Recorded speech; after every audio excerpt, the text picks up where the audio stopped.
Hello! Welcome to the Margin Call episode of Slate Money Goes to the Movies. I'm Felix Salmon of Axios. I'm here with Anna Szymanski. Hello. And I'm here with Lizzie O'Leary of Slate and various other places. Yeah, that's good enough. That's me. Hi. Hi, Lizzie. What are you up to these days? I host another podcast for Slate called What Next TBD, which is the Friday show about tech and power and the future. And you have picked Margin Call. I picked Margin Call. We are going to go into a lot of detail about Margin Call, but you picked it because you like this movie, right? I do like this movie. I think it's incredibly well acted. I apologize for the Kevin Spacey aspect of this movie, but I've liked this movie since I first saw it because it's sort of dark and weird, and it's like a bottle episode of a movie. Everything takes place in this very compressed timeline with high stakes and not too much explanation, which is something I tend to go for. It isn't larded down with extraneous exegesis. No, and it's not preachy.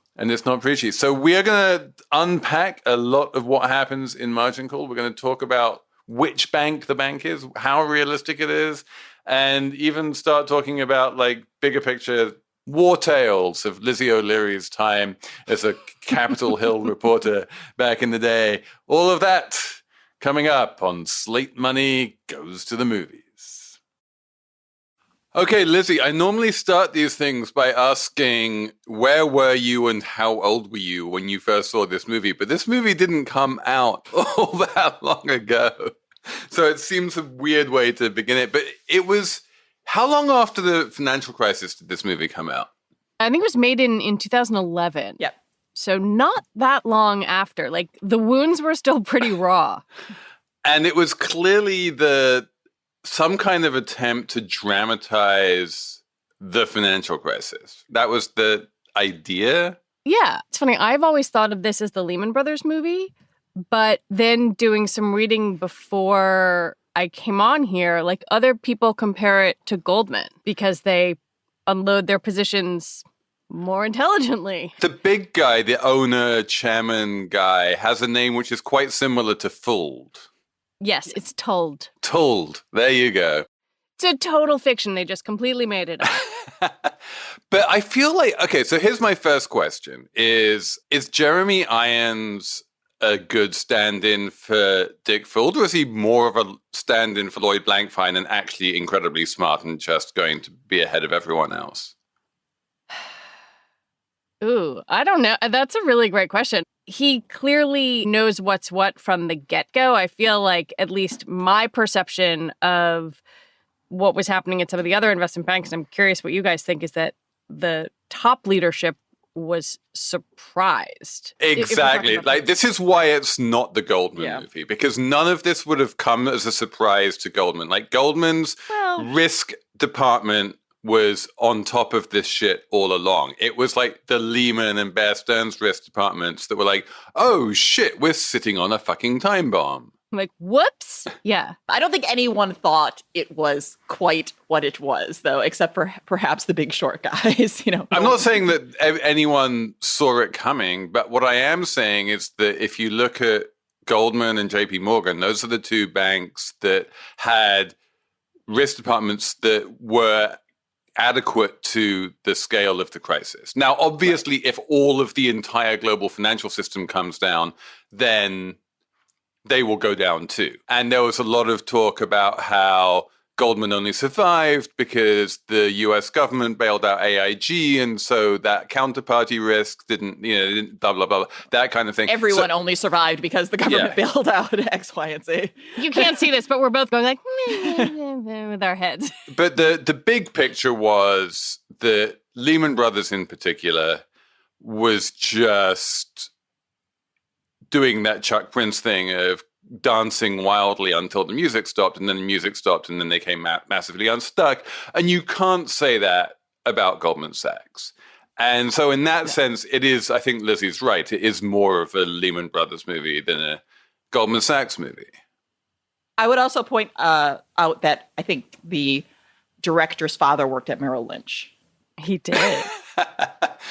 Merrill Lynch being a classic case of they really did make incredibly bad bets and were massively insolvent. And then for reasons that literally no one has ever been able to explain to me, managed to get bought for like $50 billion by Bank of America when they were worth zero.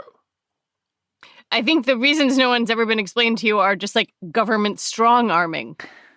Perhaps. But yeah, let's talk about this movie. So Okay, actually, you know what? I want to tell you why I picked this movie. Tell me why you picked the movie. Because during the financial crisis, I didn't really know very much, if anything, about Wall Street. I was covering the policy side of this. I would get like random panicked phone calls. Please come to the White House. We're going to do a briefing about, whatever. And I remember them like calling an audible on how TARP was going to be executed.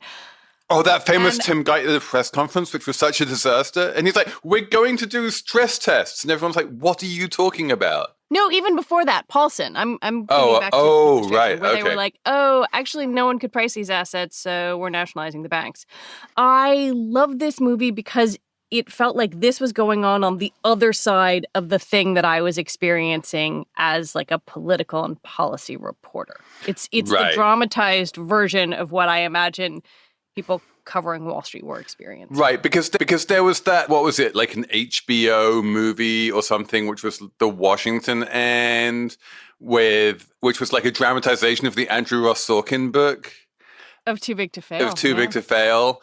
And that was like, a lot of people running around Washington with their StarTacs, like saying, we need to act or the whole world is going to collapse. And then this is the New York end of that story. Yeah. Or the prequel, I guess you would call it. Yeah, I mean, I think this movie is what people want to think the financial crisis was like from the finance. But by which I mean, fair enough, it's a film, so they're going to need to simplify things. But it's to a certain extent, I just mean like this idea that, one smart rocket scientist doing some math on a piece of paper could figure everything out. Right. Although, I mean, to be fair, there's a thing that comes up a couple of times in the movie where people say, if this guy could work it out, anyone can work it out. This is basically public knowledge and everyone's going to realize this pretty soon. I took that more as a indictment of the incompetence of the risk function in the bank than it was like him being particularly smart. True. That they didn't bother to look. That Stanley Tucci was like, it was his job to see this stuff, and he was just sitting on his computer trying to do the sums and incapable of doing it, and therefore no one noticed. Yeah. And then he gets like $1 million for being incompetent. Now that's very Wall Street. That's true. But he's a sympathetic character, right? The incompetent risk manager who didn't realize the risk was there. He's a sympathetic character who gets fired at the beginning of the movie and we feel sorry for. There are a number of sympathetic characters in this film. I feel like one of the things that does make it different, I think, from a lot of films of this genre is that it's definitely, I wouldn't say it's not necessarily a flattering look, but I think it's a slightly more nuanced look than you get in other films. And it's definitely not one of those movies where everyone's like, we were too greedy and now we're having our comeuppance. Like, it's not a simple morality tale. No, there are like a couple of quick expository moments about morality that are then sort of pushed aside for logistics. There is, however, a moral quandary at the heart of this movie. And the moral quandary at the heart of this movie is basically, if you're in sales at an investment bank, is your loyalty to your clients or to your bank? And for 99% of the time, those two things are aligned. Like, you do well by your bank by doing well by your clients. And if they do well, they come back and you build a relationship and everyone makes money and everyone is happy. And then 1% of the time, you wind up in this situation where like the way to, if you're selling stuff on your own books, it becomes a zero-sum game. They're no longer your clients. They're now your counterparties. And the worse they do, the better you do. And if you do that at scale in one day, precipitating a massive sell-off in the markets, then you can bankrupt other companies. And suddenly this very sort of clubby world of sales where you can persuade yourself with some justification that what you're doing is helping other people get rich, you can't persuade yourself of that anymore. And then the question becomes, what do you do? And if I pay you $2.7 million for one day's work, will you do it? I think the answer for clearly all of those characters is yes. And it's very weird, obviously, to have the one character who has like a slight moral conscience here be played by Kevin Spacey. I don't really know what to do with that piece of information, but I don't know. There's like this scene where you hear Paul Bettany's character selling to his counterparties in different banks and sweet talking them. And you can hear that he's leaning on these relationships that he's clearly established for a long time, and he's selling them dog shit. And what I took away from that was that you can't do that job unless you're willing to do that, unless you're willing to, move first and sell people a ticking time bomb. Is that right, Anna? Is that how Wall Street works? You need to have that just ruthless streak to you, otherwise you're never going to survive. I think it, to a certain extent, depends on what part of, are you working at an investment bank? If you're working at an investment bank, which part of the investment bank are you working at? If you're working in sales at an investment bank. Obviously, I think that in theory, like as it should be, is that your clients are obviously supposed to always be the ones who come first. But yeah, I mean, these are, especially when we're talking about the pre-crisis times where, there's so much pressure on these people to produce. If they don't produce, they're out of there. Yeah, they're very likely to do whatever they are asked to do. And this is also a sort of metonym, or I guess, I don't know, synecdoche. I don't know what the hell the word is. I'm very bad at these things. For the crisis as a whole, which is the abacus trade. It's the way that the banks would put together stuff that they knew was crappy and sell it to people who weren't smart enough to realize how crappy it was. And that was at the heart of the financial crisis and was really the thing that people got most angry about. And in this movie, it's all squeezed into one morning. But in reality, that behavior went on for 2 or 3 years. Which is why, I don't know, there are two things that I sort of have come back to, and I'm curious what you guys think about them. Number one is a speech from Paul Bettany's character when they're like frantically driving around trying to find Stanley Tucci, basically saying like, we are selling all this stuff because normal people want it.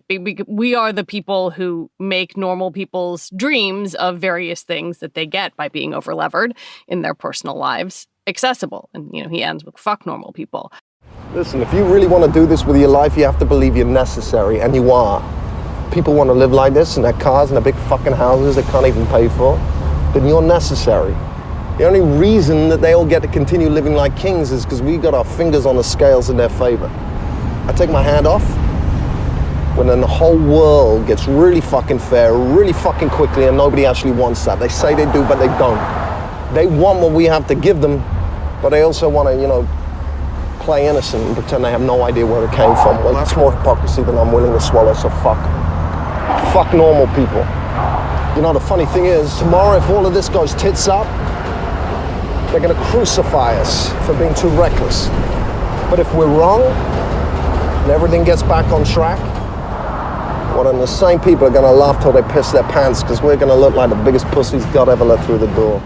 And that's sort of like his justification for it. But actually the thing I really like better, there's like kind of my favorite thing in the whole movie, is the Gossip Girl guy, Penn Badgley, as this sort of slightly hapless, self-absorbed guy who I guess works in risk management. It's a little unclear to me. Does he work in risk management? Is he?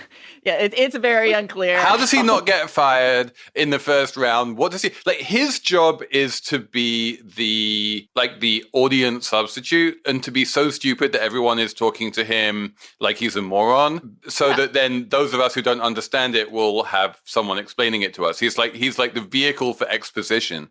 But yeah, he has no real role in the plot. But he reflects that pre-crisis mentality. He's just walking around being like, how much do you think that guy made this year? How much do you think that guy made? That he's not actually putting anything together. He's just sort of like in for the game. No, I agree. I will say, I thought that Paul Bettany speech was interesting. just, and it's the kind of thing that, again, going back to where I think this film is a little bit more nuanced, that you probably wouldn't hear in a lot of other films, because I do think that, what that speech is hinting at is that this is about a much larger systemic thing in the American economy. Like this isn't just, we have some bad guys and these bad guys did bad things and then all this happened. It's like, no. This is a much larger thing. And this isn't to say that some of these people didn't do bad things, but I think that that's what he's trying to get at, which I think is actually a pretty subtle and insightful point. Right. If you go back to what happened in the financial crisis, was that there were a bunch of people writing subprime mortgages to homeowners who would never be able to pay them back, but who wanted to live in lovely, expensive homes.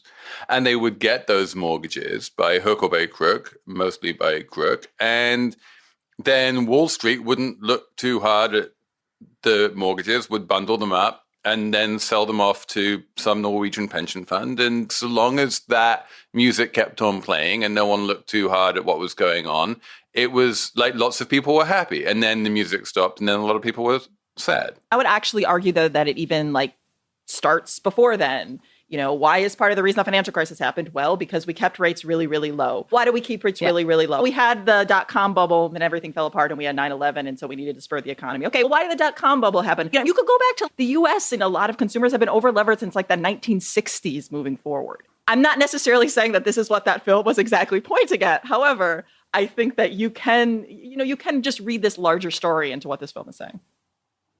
I think this is a movie about systems. And I think, I have always loved the movie All Is Lost, which is also J.C. Chandor, same director. It's Robert Redford sailing alone on a boat for 2 hours, and the boat starts to sink. You can tell that he is interested in, feudal gestures and how they fit into a whole. All these different little parts of this movie and how they hint at different parts of capitalism and who benefits and who loses in these little moments. But the boat is still sinking. It's going to sink by the end. We know that's coming.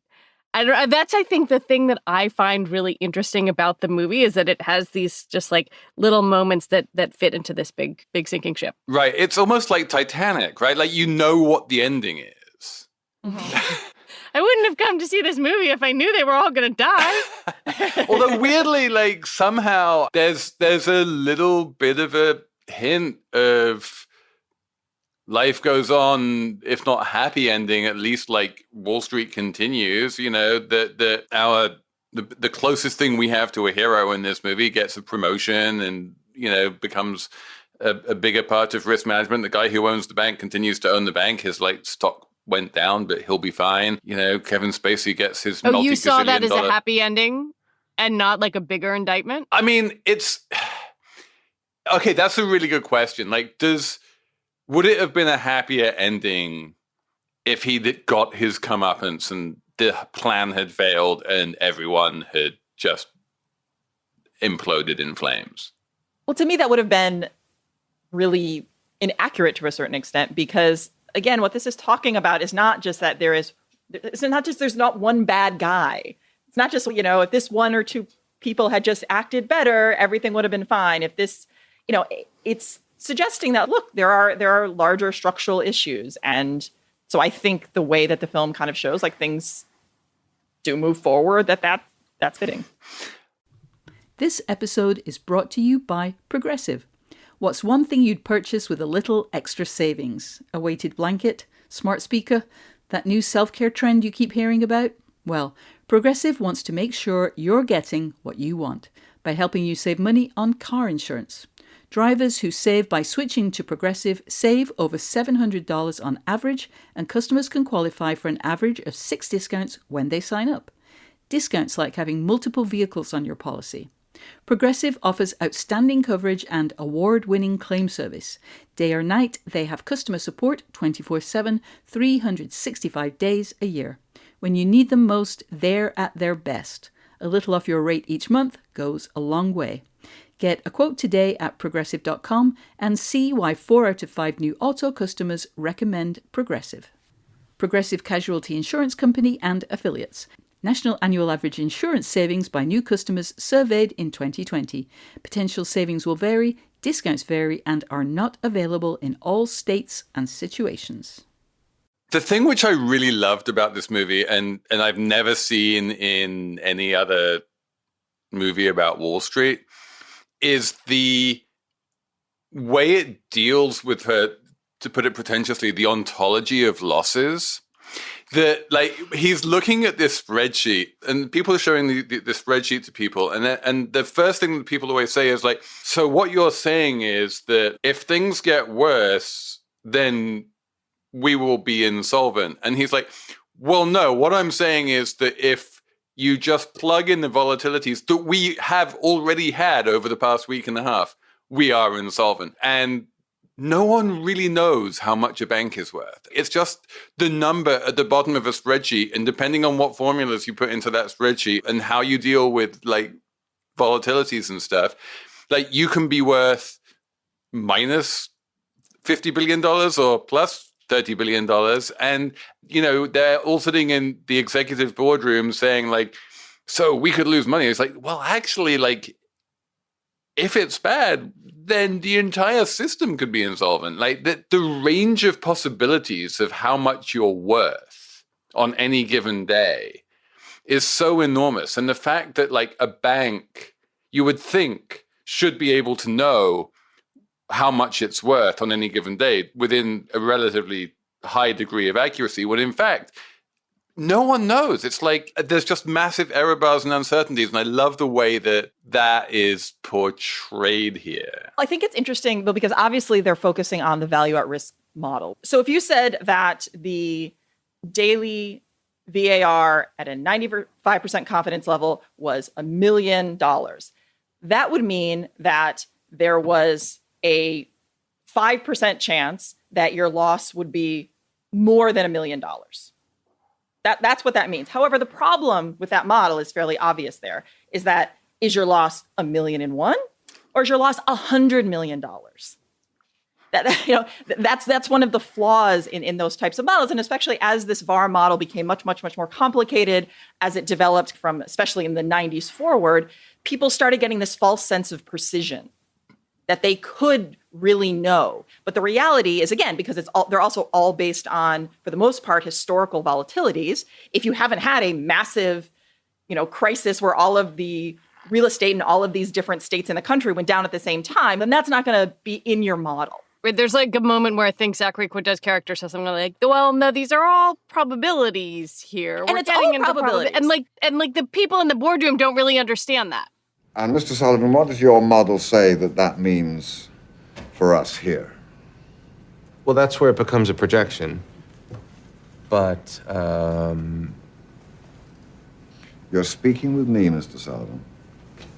Well, sir, if those assets decrease by just 25% and remain on our books, that loss would be greater than the current market capitalization of this entire company.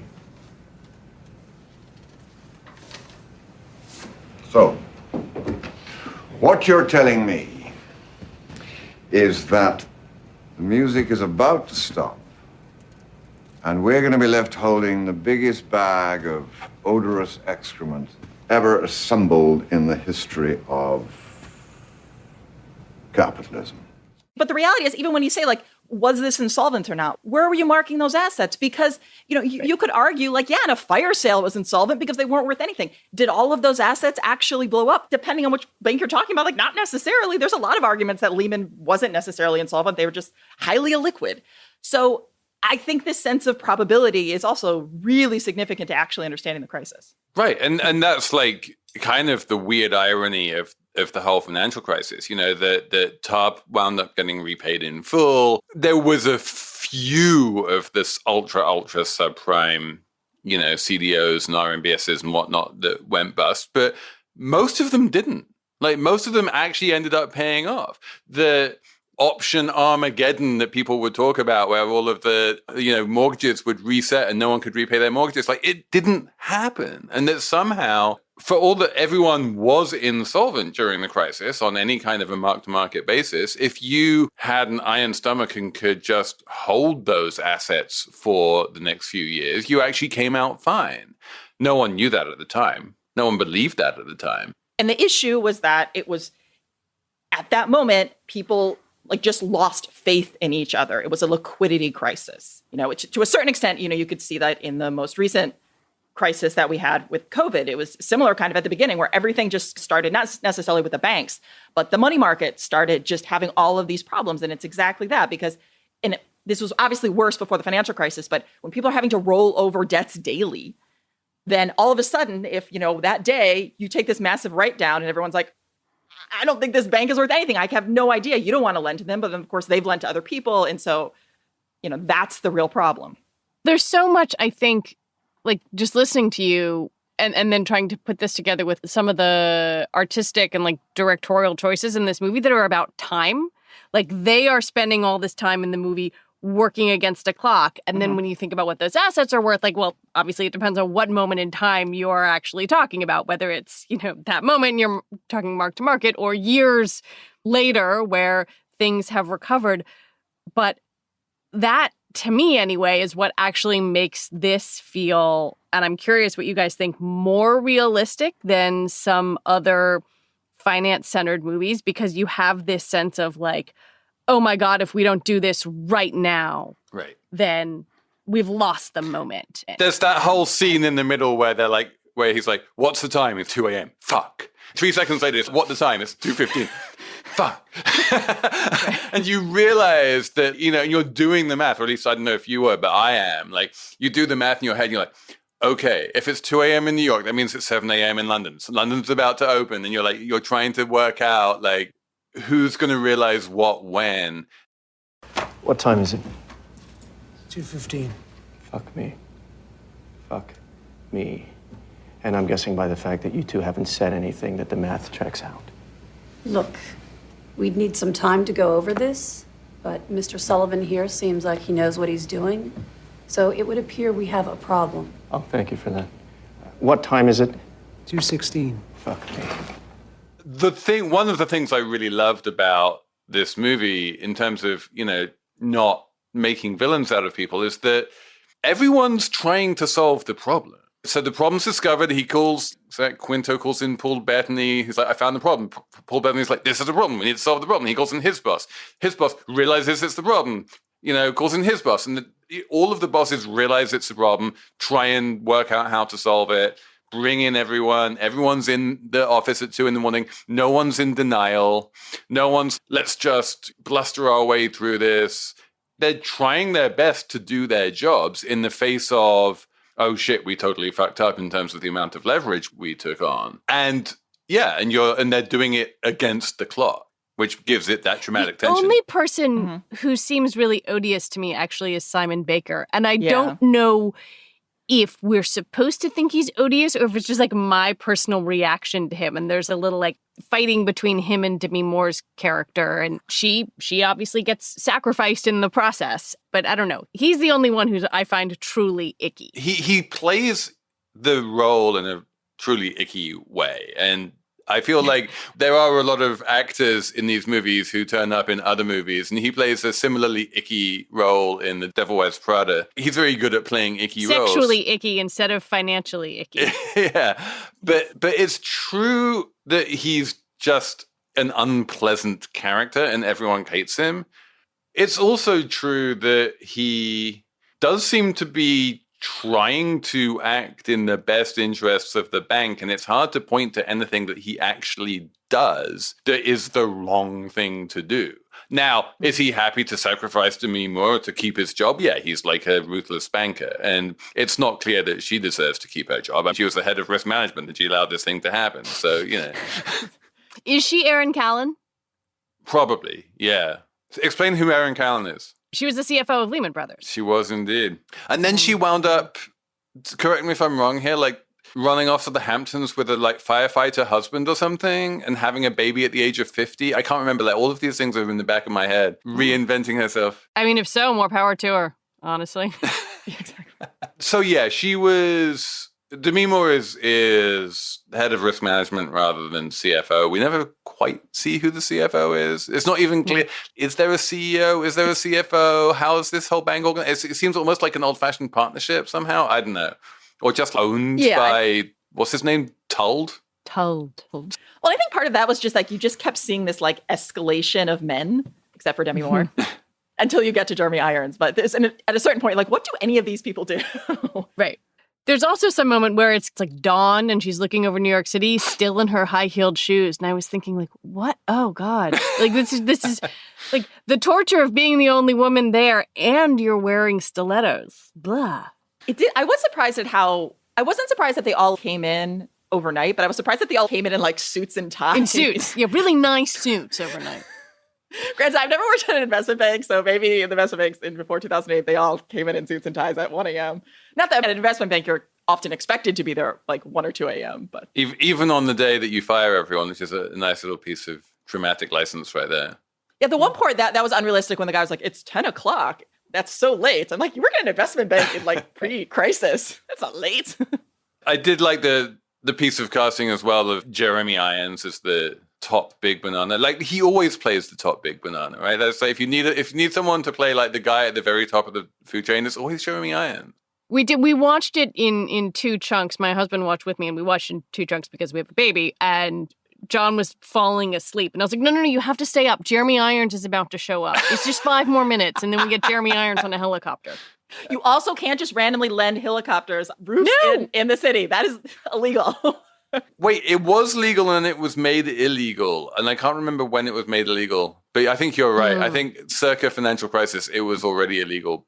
I think that was like a post 9/11 thing. One thing, though, I did like the kind of the use of windows throughout the film, too, and because that is something, also, if you've ever been in those buildings, like you do often have that feeling, like, especially if you're, obviously quite high and you do have this, like the walls of windows and you just do see the city beneath you. And, on the one hand, there's that sense of, I don't know, like control or you're like overseeing, this whole city. But on the other hand, you can't not be in that moment and not think of somebody jumping because like, it's just impossible to ever be at a point where, and that's another thing that I think the film played with was like these people are kind of, obviously they're supposed to kind of be masters of the universe figures, but then you can also tell they kind of want to jump. That's the scene with Paul Bettany on the roof where he gets up onto the railing and he's, I could just, And of course he doesn't because he's Paul Bettany.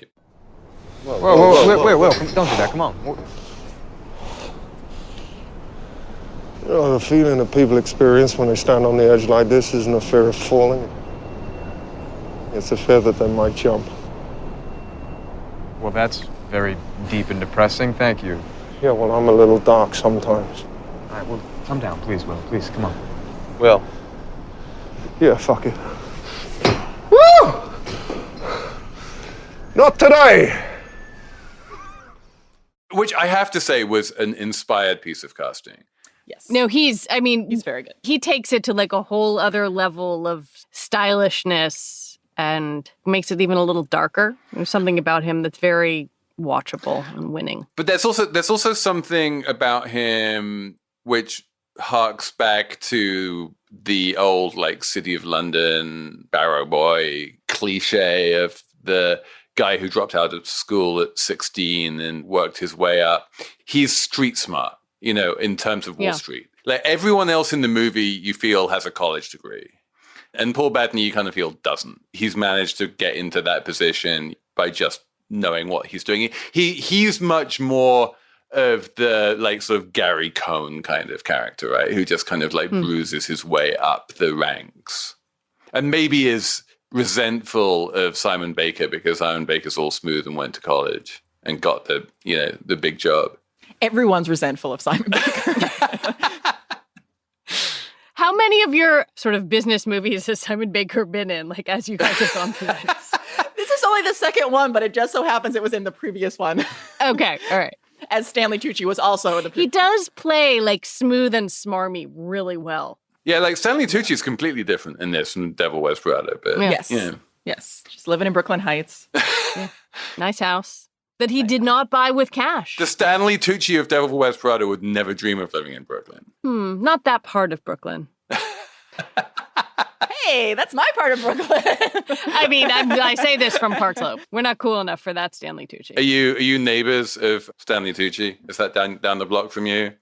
No, he's in Brooklyn Heights, like a very nice Brooklyn Heights house. Yes. Yeah, he's not here in Stroller Land. What do we think of the way that class is portrayed in this movie? Is everyone just part of this kind of capitalist Ubermensch driving class, or is the class differences and distinctions important?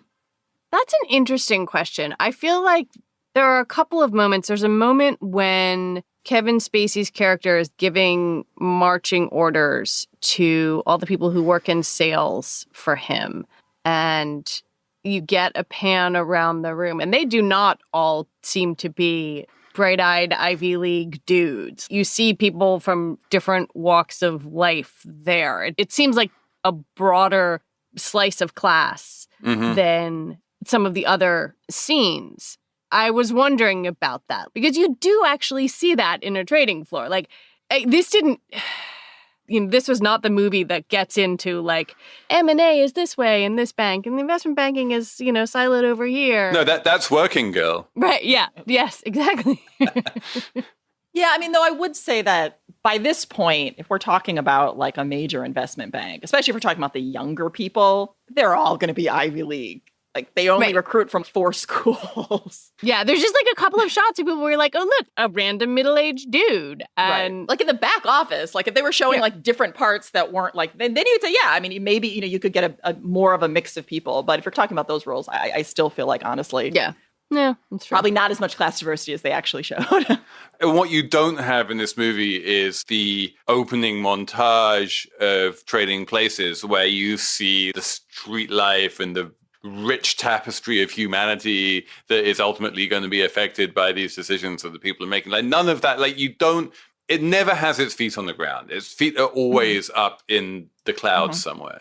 The only sort of quote unquote real person we see is a cleaning woman in the elevator between Simon Baker and Demi Moore. And they look at her in this not in front of the mortal way. Don't talk about the bank's business in front of her. But she's it. That's it. Everybody else is in their vacuum sealed universe.